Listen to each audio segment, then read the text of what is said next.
Hello everyone, welcome back to TSN or the Sasuke Nerds, and although this might be a little bit late to release, today I'm going to be giving my comprehensive review on the Sasuke 4D trials. I'm going to review each of the 5 episodes individually, and then at the end I will give my final thoughts on the special. But just before we get into it, I'd like to personally thank all of you guys for the support we have received recently. The performance of our content ever since we've returned to YouTube has been phenomenal, and Kane and I could not be more heartwarmed by it. But if you like our content, please make sure to subscribe to the channel, as that helps us out a ton. Anyway, I won't waste any more of your time, back to the video. To summarize briefly, I thought the Sasuke 4D trials were, to say the least, a very interesting change of pace for the show. While there were a lot of questionable moments about the trials and some really shoddy time management on terms of the broadcast, I still left the trials hoping that they would continue past Sasuke 40. But without any further delay, let's start with episode 1.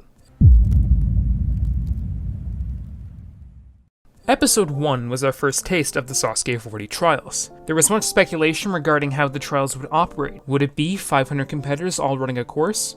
Or would it be more in the style of the Sasuke 22 trials, less focusing on skill on a course, and more on a contestant's physical attributes?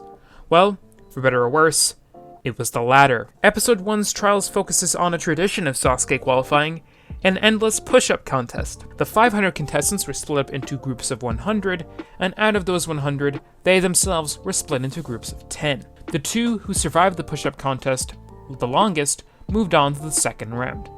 Yep, that's right, we're going from 500 to 100 in one quick swoop. Now, while this is probably in part to me not knowing a word of Japanese, I initially found this format to be quite confusing. But once I watched for a while, I did understand how it worked and got why it was chosen.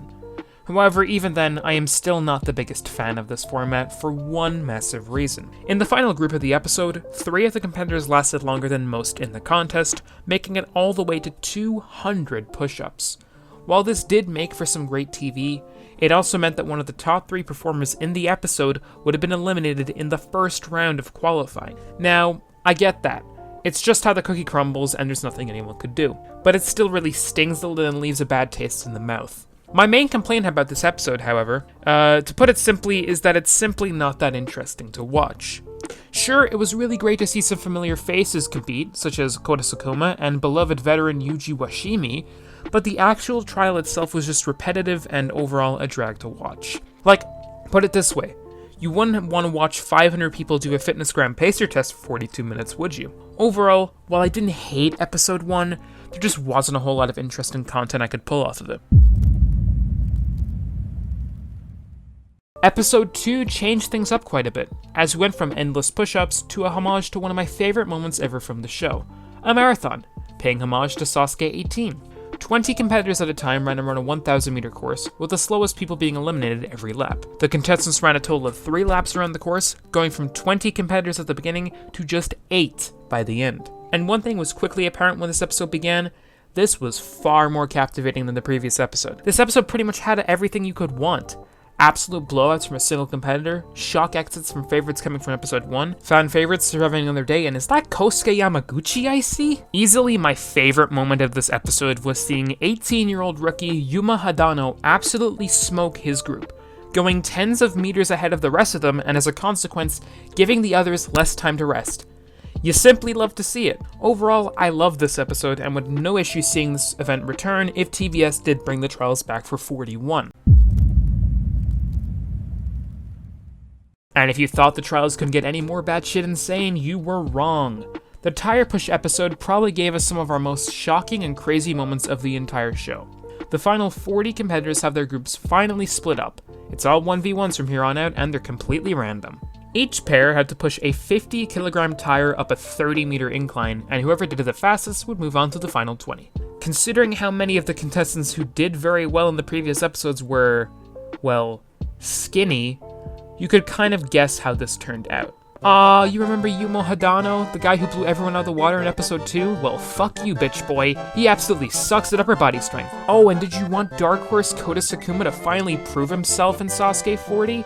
Well, guess what? He still can't push a weight to save his life. See ya. Oh, but what about classic competitor Yuji Washimi and his fairy tale story to Sasuke? Oh, he made it. Cool. Yeah, to put it simply, this episode was pure chaos and I loved it. While some of the matchups gave people as much of a fighting chance as Yazu Aoki on the rope glider, it was still fun nonetheless. Great job, episode 3. You didn't suck. Episode 4. Oh, where do I begin with you? For this episode, the final 20 had to do a classic staple of the Pro Sportsman #1 show, as well as beach sports in general, beach flags. There's no way Inui and Ko can mess this one up, right? Right? Oh dear god, it's 1v1s again. Oh no. No. Why would you put beach flags in a 1v1 format? That is not how beach flags is supposed to work, and it completely ruins the entire point. Oh god, no. Yeah, I didn't enjoy this episode for many reasons. I didn't bring this up in the previous episodes because I feel like by now I would be beating a dead horse, but the editing of the trials was mostly shocking, and not in a good way. I swear it's like half of the time slot was solely given to the studio guest rather than, the actual trials?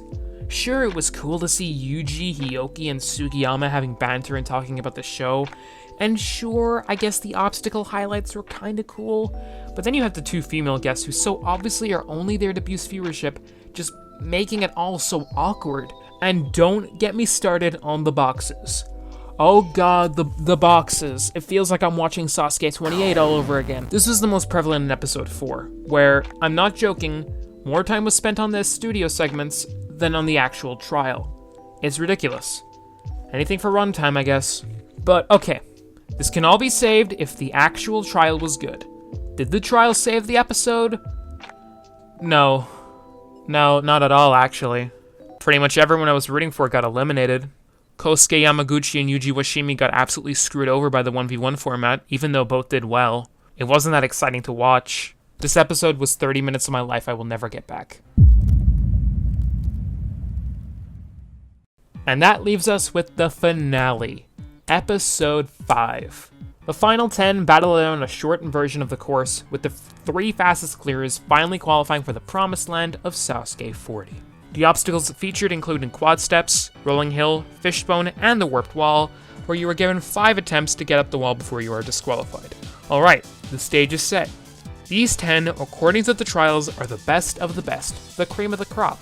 The fastest time over these 4 obstacles was 60 seconds. Yeah. I think my only main issue with this episode was many of the competitors did not seem comfortable on the course at all. An average competitor could do these obstacles in nearly half the time of some of these guys. Still though, we did get 2 clears in the end. Shunpei Yagashi finished second with a time of 1 minute and 3, and Wataru Nishimura was our winner with a time of 59 seconds. But oh good god, how things could have been different. We had 2 chokes on the fishbone. And not just like a choke in an Araki kind of way. These were absolute chokes.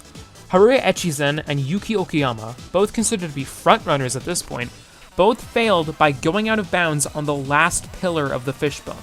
That's just cruelness at that point. But overall, I still did feel like it was a strong finish for the trials, even if at times the overall results and quality of the competitors underwhelmed me.